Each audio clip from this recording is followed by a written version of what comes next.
Vamos a empezar el estudio de las patologías que tienen que ver con la serie blanca de las células sanguíneas. La parte de la serie blanca es la parte más difícil y más complicada dentro de la hematología, ya que incluye la parte de oncohematología, vale decir, los distintos tipos de cáncer que se pueden dar dentro de las células sanguíneas. Entonces, para su estudio las vamos a dividir en dos. Vamos a estudiar en primera instancia las leucemias y después los linfomas. Ya te voy a decir y por adelantado de que el objetivo no es que sepas las características particulares de cada tipo de leucemia y tampoco los esquemas de quimioterapia, ya que son relativamente complicados de aprender, ¿no? Son muchos genes, son muchas traslocaciones, son muchos medicamentos quimioterápicos que tal vez desconoces, ¿no? Entonces, el objetivo es dar un vistazo general de los tipos principales tanto de las leucemias y de los linfomas y que te quedes con las características principales y los conceptos básicos de esto, ¿sí? Puede que el estudio sea un poco agotador, pero si lo sabemos sobrellevar de una buena manera, te vas a dar cuenta que estos temas son muy sencillos y las características también son muy evidentes y muy fáciles de comprender. Entonces vamos a empezar. Antes de empezar, ¿qué son las leucemias? A ver, tú imagínate de que los glóbulos blancos, ¿no? Los leucocitos, como quieras llamarlo, se dividen en dos estirpes. Una que es una estirpe linfoide, donde tenemos los linfocitos, ¿no? Y una estirpe mieloide, de donde salen, por ejemplo, los neutrófilos, los eosinófilos y los basófilos. Entonces tenemos dos líneas celulares blancas, la línea linfoide y la línea mieloide. Entonces, las leucemias van a ir dirigidas con estos dos grupos. Es decir, vamos a tener leucemias del tipo linfoide, las que van a afectar a los linfocitos, y leucemias de tipo mieloide, las que van a afectar tanto a todos los granulocitos como los neutrófilos, basófilos, eosinófilos y demás, ¿sí? ¿Y cómo definimos a la leucemia? Bueno, en general se define a la leucemia como el aumento de estas células blancas, ya sea linfocitos o sea los granulocitos, ¿sí? Pero como vamos a ver más adelante, este concepto que es tan amplio, ¿no?, de aumento de las células blancas, en algunos tipos de leucemias no se cumple y sucede todo lo contrario, ¿sí? Entonces, para empezar, decimos que las leucemias son unas patologías, ¿no?, en las cuales hay una clonación neoplásica de las células blancas. Vamos a empezar con el primer tipo de leucemias, que son las leucemias agudas. ¿Cuál es la definición de la leucemia aguda? Bueno, las leucemias agudas se definen como la proliferación neoplásica de células clonales inmaduras, ¿sí?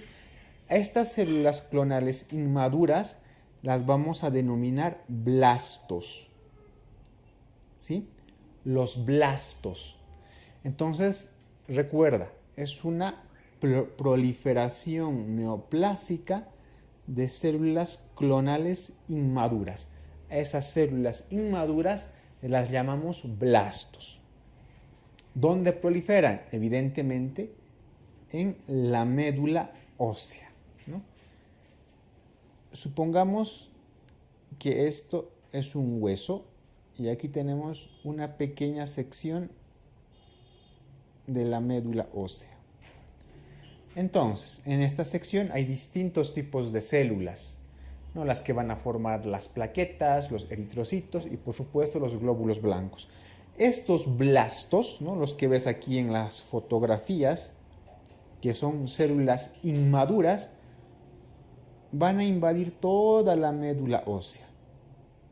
Y al invadir la médula ósea se produce un descenso en la producción de células normales de las 3 líneas celulares hematopoyéticas.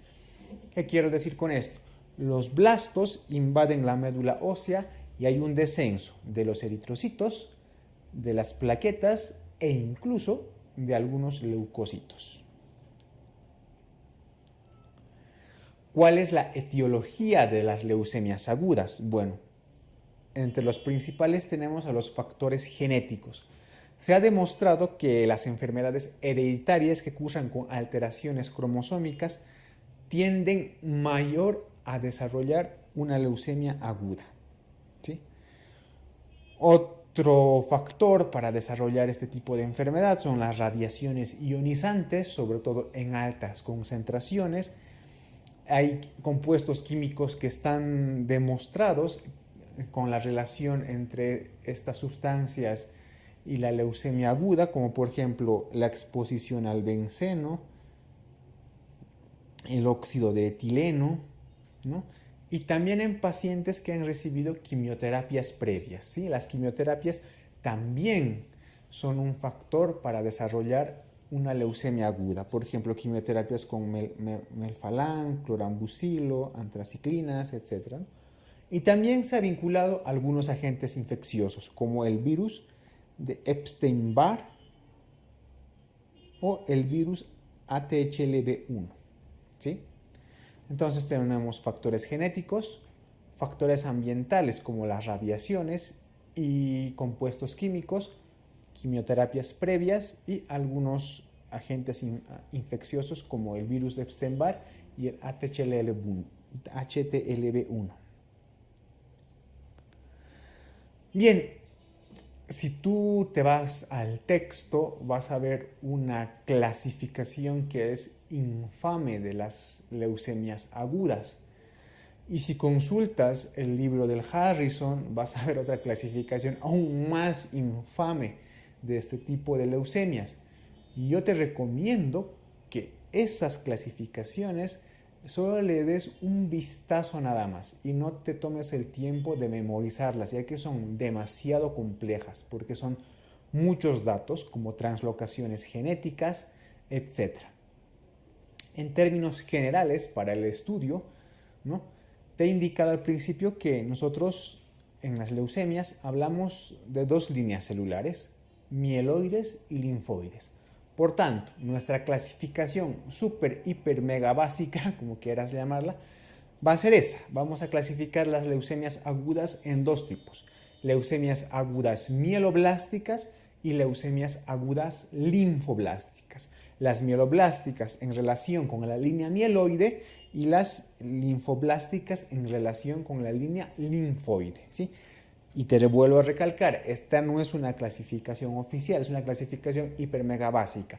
Las clasificaciones de la FAB y de la Organización Mundial de la Salud son bastante amplias y más complejas, ¿sí? Pero te recomiendo de que no dediques mucho tiempo estudiando esas clasificaciones. Bien, ¿cuál es la clínica general de las leucemias agudas? Bueno, como te he indicado, hay un descenso de las líneas celulares de la médula ósea. Esta es mi médula ósea, ¿no? Y aquí están mis blastos. Entonces los blastos van a ir aumentando, ¿no? Y la poca médula sana que tengo, médula ósea sana, va a ir produciendo una cantidad limitada de componentes celulares sanguíneos. Por lo tanto, en general, una leucemia aguda tiene pancitopenia, es decir, se produce síndrome anémico porque hay disminución de eritrocitos. Estos pacientes tienen neutropenia, no tienen neutrófilos, entonces sufren infecciones de repetición, ¿sí? Y como tampoco hay plaquetas, tienen trombopenia y sufren fenómenos hemorrágicos. Entonces, en un paciente, ¿no?, que tenga anemia, que tenga infecciones de repetición y que tenga sangrados de reciente evolución, es decir, de forma rápida, hay que sospechar siempre, en primera instancia, de una leucemia aguda. ¿Cuáles son otros datos en la exploración física que nos pueden guiar hacia una leucemia aguda? Por ejemplo, la esplenomegalia, ¿no? Una vez que estas células han salido a la sangre periférica, pueden infiltrar órganos, principalmente el vaso, produciendo esplenomegalia. También pueden infiltrar los ganglios linfáticos, produciendo adenomegalia, ¿no? Y hay ciertas características de algunas leucemias que son propias. Por ejemplo, las leucemias linfoblásticas de tipo T, ¿no?, debutan con una masa en el mediastino. Algunos tipos de leucemias mieloides tienen infiltración en la piel y en las encías, y la mayoría de las leucemias linfoblásticas tienen infiltración en el sistema nervioso central. Hay un tipo especial de leucemia mieloide, que es la leucemia promielocítica, que tiene una característica especial, nos produce una coagulación vascular diseminada, ¿no?, que es característica propia de la leucemia promielocítica, la coagulación intravascular diseminada. Entonces, más o menos, estos son las principales características clínicas de las leucemias agudas. Ahora vamos a ver algunas características histoquímicas de estas líneas celulares. Ya te he indicado de que básicamente tenemos en las leucemias agudas células inmaduras, y que estas células inmaduras se llaman blastos. Recuerda, leucemias agudas igual a blastos. Entonces, tenemos blastos mieloides y también tenemos blastos linfoides, como aquí ves en la diapositiva. ¿Cuáles son las características de los blastos mieloides? Pues que presentan los famosos bastones de Auer, ¿sí? Esos bastones de Auer son característicos de los blastos mieloides. Y también es característica su tinción con mieloperoxidasa y determinadas esterasas. Por su parte, los blastos linfoides, a diferencia de los mieloides, no son granulados, ¿sí? No presentan granulación y se dividen según su tamaño en blastos linfoides pequeños, blastos linfoides grandes y blastos linfoides vacuolados, ¿no? Y tienen una característica que se tiñen fácil con el ácido periódico de Schiff o tinción PAS. Entonces, si algo tienes que recordar de esto es que blastos mieloides característicos de la leucemia aguda mieloide tienen bastones de Auer y son granulados. Blastos linfoides característicos de las leucemias agudas linfoblásticas son blastos pequeños, blastos grandes o blastos vacuolados, pero no tienen gránulos, ¿sí? Bien, ¿cómo hacemos el diagnóstico de una leucemia aguda? En sangre periférica o en el hemograma podemos encontrarnos dos cosas: leucocitosis o leucopenia, ¿sí? El concepto de leucemia que te he dicho al principio es que evidentemente hay un aumento de las células blancas, sí, pero te dije también que esto no siempre se cumple, ¿no? Y aquí, por ejemplo, el ejemplo. En una leucemia aguda puede haber leucocitosis, aumento de la serie blanca, pero también puede haber leucopenia. Sin embargo, la característica principal es que tienes que encontrar blastos en sangre periférica, ¿sí? ¿Qué más? En el hemograma vamos a ver anemia, neutropenia y también trombopenia. Y sin duda el diagnóstico definitivo nos va a dar la médula ósea, en la cual tenemos que encontrar presencia de más del 20% de blastos. Es decir, lo que define a una leucemia aguda es la presencia de blastos en más del 20%, ¿sí? Una presencia mayor a 20% de blastos en médula ósea es diagnóstico de leucemia aguda.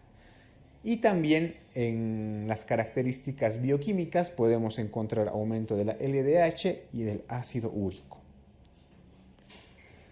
Bien, vamos a hablar acerca de los factores pronósticos, ya sea en la leucemia aguda mieloide o leucemia aguda linfoide. Estos pronósticos nos van a ayudar a ver si el paciente tiene unos pronósticos favorables o desfavorables, entre los cuales tenemos, hablando de la leucemia aguda mieloide, es favorable que este tipo de leucemia sea de origen primario. Por el contrario, es desfavorable que sea de origen secundario. Es favorable que debute en niños y adolescentes, por el contrario, es desfavorable que debute en adultos. Los leucocitos normales son favorables, una leucocitosis mayor a 50.000 es desfavorable. La leucemia aguda mieloide de tipo promielocítica tiene un pronóstico favorable. En cambio, las leucemias agudas mielocíticas indiferenciadas y de tipo monocítico tienen un pronóstico desfavorable, y algunas translocaciones que son de buen pronóstico, como la 821, la 1517, un cariotipo complejo es desfavorable, ¿no? La respuesta a un ciclo de quimioterapia es pronóstico favorable, en cambio la respuesta a 2 o más ciclos de quimioterapia es un pronóstico desfavorable, ¿no? Entonces, este cuadro sí que es importante que te lo aprendas, ¿no? Porque son características y pronósticos importantes de la leucemia aguda mieloide. Vamos a ver ahora los factores pronósticos del otro tipo, de la leucemia aguda linfoblástica. Entonces, de la leucemia aguda linfoblástica. Igual, ¿no? De la misma forma. Por ejemplo, los niños de edad de 1 a 9 años que debutan con esta enfermedad tienen un pronóstico favorable, igual los adultos de 16 a 30 años. Niños menores a 1 año o mayores a 10 años o adultos mayores a 30 tienen un pronóstico desfavorable. No, los pacientes de sexo femenino tienen mejor pronóstico, ¿no? Que haya una hiperploidía, que tengan una traslocación en el cromosoma 12-21, son de pronóstico favorable. Una respuesta rápida al tratamiento también es pronóstico favorable, y una enfermedad residual baja también es de buen pronóstico. Y todo lo demás, ¿no? Que sea lo contrario, es de mal pronóstico. Entonces también importante que repases este cuadro. Bien, el tratamiento evidentemente es la quimioterapia. Y como te he indicado al principio, pues son distintas líneas de tratamiento que no merecen la pena realmente memorizarlas, ¿no? Pero sí comentarlas un poco. Todo tratamiento quimioterápico de la leucemia tiene unas 4 fases, ¿no? Pero principalmente las 3 son las que se cumplen: la inducción con quimioterapia, la consolidación y el mantenimiento. Y dentro del mantenimiento tenemos algunas opciones en las cuales puede ser, por ejemplo, el trasplante de la médula ósea. Por ejemplo, la inducción en las leucemias agudas mieloides se hace con arabinósido de citosina y antraciclinas, y la consolidación se hace con dosis mayores de estos quimioterápicos. Y en cambio, en las leucemias agudas linfoblásticas, la inducción se puede hacer con prednisona, con L-asparaginasa, con metrotexate, ¿no? La consolidación aumentando la dosis de alguno de estos quimioterápicos, y el mantenimiento puede ser manteniendo estos quimioterápicos o realizando un trasplante de médula ósea. La remisión de la enfermedad leucémica se define por los siguientes parámetros, ¿no? La desaparición de signos y síntomas, el porcentaje de blastos en la médula ósea menor a 5%, es decir, que vuelve a la normalidad, ¿no? Y que encontremos en el hemograma una cifra de neutrófilos y plaquetas de neutrófilos mayor a 1500 milímetro cúbico y de plaquetas mayor a 100.000 milímetro cúbico. Entonces, dentro de otras características, para resumir ya las leucemias agudas, recuerda, las leucemias agudas mieloblásticas, ¿no?, pueden darse tanto en niños como personas adultas. Sin embargo, las leucemias agudas linfoblásticas, por lo general, tienen mayor prevalencia en la población infantil, ¿sí? Si algo tienes que recordar son las características inmunohistoquímicas de los blastos, no tantos linfoides como mieloides. Recordarte también la definición de blastos y las características diagnósticas, mayor a 20% de blastos en médula ósea. Entonces recuerda, leucemia aguda siempre tienes que relacionarlo con células clonales inmaduras, es decir, con los blastos. Vamos a pasar a otro tema, que es dentro de las leucemias, ¿no? Así como hay leucemias agudas, pues evidentemente también habrán leucemias crónicas, que tienen otras características. Aquí en las leucemias crónicas sí se cumple lo que te he dicho en un principio, ¿no?, que es la definición del aumento en la serie blanca, ¿no?, aumento de las células de la serie blanca. Entonces, como definición de leucemia crónica, tienes que decir que es una proliferación clonal de las células blancas, pero que sean maduras, ¿sí? Maduras, ¿no? Es una proliferación clonal de células blancas maduras en médula ósea, ¿no?, y que pueden llegar evidentemente a sangre periférica. Entonces aquí te recuerdo, la leucemia aguda, aumento de células inmaduras, los blastos. Leucemias crónicas, aumento de las células blancas pero maduras, ¿sí? Entonces, las leucemias crónicas siempre van a cursar con leucocitosis. Leucocitosis, ¿sí? Al diagnóstico, a diferencia de las agudas, las crónicas siempre tienen leucocitosis. Igual las vamos a dividir en dos tipos. Las de línea mieloide, habrá una leucemia mieloide crónica, y las de estirpe linfoide, una leucemia linfoide crónica.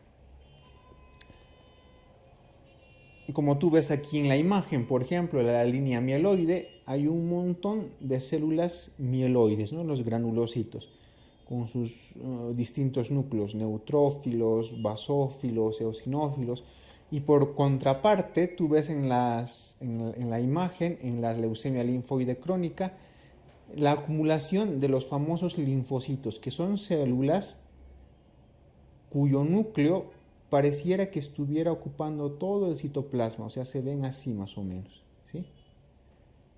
Como estoy dibujando.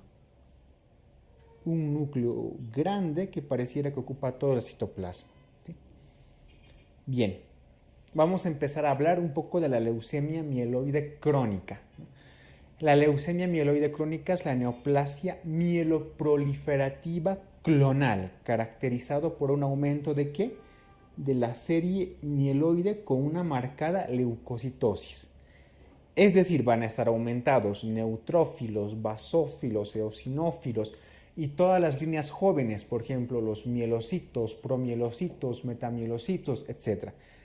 Pero ojo, no tienen que estar aumentados de forma exponencial los blastos, porque si no estaríamos hablando de una leucemia aguda. Entonces, la leucemia mieloide crónica, mielopatía proliferativa clonal, caracterizada por aumento de la serie mieloide, ¿no? Por lo tanto, hay una leucocitosis. Nos dice epidemiológicamente que representa el 15% de todas las leucemias y existe una alteración clásica. Si hay alguna traslocación que merece la pena que te memorices de cara al examen, ¿no? Y dentro de hematología, es esta, la más importante. El famoso cromosoma Filadelfia, la traslocación 922, ¿no? Esta traslocación 922 es característica de la leucemia mieloide crónica. Bien, ¿cuál es la sintomatología que tiene esta enfermedad? Una gran mayoría de los pacientes generalmente está asintomático al diagnóstico. Se realiza un hemograma y se observa una leucocitosis con todas las líneas mieloides aumentadas, pero puede que el paciente esté sin síntomas. Si el paciente presenta síntomas, ¿qué es lo que va a tener? Síntomas constitucionales, como por ejemplo debilidad, fiebre, tendrá sudoración, esto debido al hipermetabolismo y en algunos casos también pérdida de peso. Generalmente estos pacientes cursan con hepatoesplenomegalia, ¿sí? Y en algunos casos también con un síndrome anémico. ¿Cómo hacemos el diagnóstico? Bien, vamos a hacer un diagnóstico primero en base a lo que vemos en la sangre periférica. Te he indicado que hay una marcada leucocitosis. Para decir que es una leucemia mieloide, sí o sí tiene que haber leucocitosis y va a haber un aumento de las líneas celulares mieloides. Va a haber neutrofilia, aumento de los mielocitos, de los metamielocitos, de los eosinófilos y de los basófilos, es decir, de todas las líneas mieloides. ¿Cómo está la médula ósea? Evidentemente estará hipercelular. Y te he indicado sin duda que el diagnóstico citogenético es el que define a la leucemia mieloide crónica y es la famosa traslocación del cromosoma Filadelfia, es decir, la traslocación 922. ¿A qué se refiere? Mira, aquí ves un cromosoma 9 y aquí el cromosoma 22.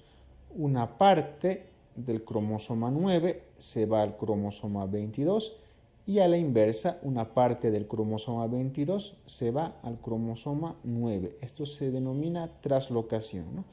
Y es la más famosa dentro de las leucemias, esta traslocación, el cromosoma Filadelfia. Bien, vamos a ver las fases y el tratamiento de este tipo de leucemia. Dentro de la leucemia mieloide crónica existen tres fases. Primero está la fase crónica. En este momento el paciente generalmente está asintomático, ¿sí? Asintomático. Hay una elevación de las cifras de las líneas celulares mieloides, pero sin embargo el paciente está asintomático. En la fase acelerada, aparte de que hay una elevación de la línea mieloide, el paciente ya tiene algunos síntomas: sudoración, pérdida de peso, hepatoesplenomegalia, etc. Y la fase blástica sin duda es la peor. ¿Por qué? Porque la leucemia mieloide crónica puede transformarse en una leucemia mieloide aguda, ¿no? Y esta leucemia mieloide aguda, si tú recuerdas los factores pronósticos, al ser secundaria tiene un peor pronóstico de por sí, ¿no? Entonces es común que la leucemia mieloide crónica, ¿sí?, se transforme en una leucemia mieloide aguda. ¿Cómo hacemos el tratamiento de esta enfermedad? Actualmente se usan los inhibidores de la tirosincinasa P210, el fármaco más famoso, el mesilato de imatinib, ¿no? Y como otra línea de tratamiento, el trasplante de progenitores hematopoyéticos. Vamos a pasar a hablar ahora acerca de la leucemia linfática crónica. ¿Cuál es su definición? Bueno, la leucemia linfática crónica se caracteriza por la proliferación monoclonal, pero esta vez de la línea linfoide, de los linfocitos que sean maduros y sobre todo de tipo B. Los linfocitos, por fisiología, sabes que pueden ser de dos tipos: linfocitos T y los linfocitos B. En la leucemia linfática crónica hay una proliferación de los linfocitos de tipo B. Como ves en la imagen, son linfocitos maduros, pero que son inmunocompetentes. O sea, estos linfocitos, aunque sean maduros, no cumplen sus funciones. ¿Y cuál es la función de los linfocitos B? Secretar anticuerpos, ¿no? Entonces, estos linfocitos B no funcionan. Por lo tanto, este paciente también tiene riesgo de algunas infecciones, como vamos a ver más adelante. Dentro de las leucemias crónicas, la leucemia de tipo linfático es la más frecuente. Recuerda, dentro de las leucemias crónicas, la linfática es la más frecuente y tiene un predominio sobre todo en adultos mayores. Entonces, el prototipo de caso clínico es un paciente de edad avanzada, mayor a 60 años, que en un hemograma tenga leucocitosis a expensas de los linfocitos, una linfocitosis absoluta. ¿Cuál es la sintomatología de esta enfermedad? Al igual que en la amiloide crónica, pero mucho más en este caso, la mayoría de los pacientes está asintomático. ¿Sí? Recuerda, muchos pacientes pueden estar asintomáticos y solo tener alteraciones en el hemograma. Si presenta síntomas, va a presentar los famosos síntomas B. Los famosos síntomas B incluyen fiebre, sudoración y pérdida de peso. ¿Sí? Puede haber un síndrome anémico porque estas células maduras, linfocíticas, van a invadir la médula ósea, por lo tanto va a haber una disminución en la producción de la serie eritropoyética, un síndrome anémico, va a haber infecciones bacterianas porque va a haber neutropenia y en algunos casos también trombopenia, ¿sí? Se va a afectar la serie plaquetaria. Estos pacientes también presentan adenopatías porque los linfocitos van a invadir los ganglios y también hepatoesplenomegalia, sobre todo esplenomegalia. ¿Cómo realizamos el diagnóstico? Evidentemente, primero hacemos un hemograma en el cual tenemos que observar leucocitosis con linfocitosis absoluta. Otra vez te recalco, aquí son células maduras, no hay blastos. Es una leucocitosis, elevación de los glóbulos blancos, a expensas ¿de qué? De los linfocitos, una linfocitosis absoluta. Si hacemos un estudio de médula ósea, observamos que los linfocitos ocupan un mayor a 30%. La citogenética de esta enfermedad realmente es bastante compleja, ¿no? Pero que sepas que se puede usar la citogenética. No voy a mencionar los genes que se afectan porque realmente no vale la pena y son muy complicados, ¿sí? El inmunofenotipo sí que es importante que te lo aprendas, ¿no? El inmunofenotipo de esta leucemia linfática crónica es como un póker, o sea, muestra CD5, CD19, CD20 y CD23, 4 componentes, ¿sí? Entonces, dentro del hemograma, leucocitosis con linfocitosis absoluta. Médula ósea mayor al 30% de linfocitos, maduros evidentemente, y nuestro inmunofenotipo, nuestro póker, CD5, CD19, CD20, CD23. Hay una estadificación que nos sirve como estadificación pronóstica, ¿sí? Para ver el pronóstico que tienen estos pacientes con leucemia linfática crónica, que es la estadificación de Binet y de Ray, ¿sí? Entonces, esta clasificación, estos dos tipos de clasificación nos dice lo siguiente, ¿no? Por ejemplo, en el de Binet, dentro del grupo A, están aquellos pacientes que tienen afectación menor a 3 áreas linfoides, es decir, que los linfocitos solo han afectado a 3 áreas linfoides, ¿sí? El grado B tiene una afectación de más de 3 áreas linfoides y el grado C es que además de la linfocitosis, estos pacientes tienen anemia o trombopenia. Ray, por su parte, tiene otra clasificación, por ejemplo, el grado 0, estos pacientes tienen linfocitosis únicamente. En el grado 1, aparte de la linfocitosis, presentan adenopatías. El grado 2 de Ray, aparte de la linfocitosis, presentan hepatoesplenomegalia. Y el grado 3, aparte de la linfocitosis, anemia. Y el grado 4, aparte de la linfocitosis, trombopenia. ¿Sí? Recuerda, todo esto tiene que ir acompañado de la linfocitosis. Entonces, recordar que la leucemia linfática crónica tiene dos sistemas de estadio, el de Binet y el de Ray.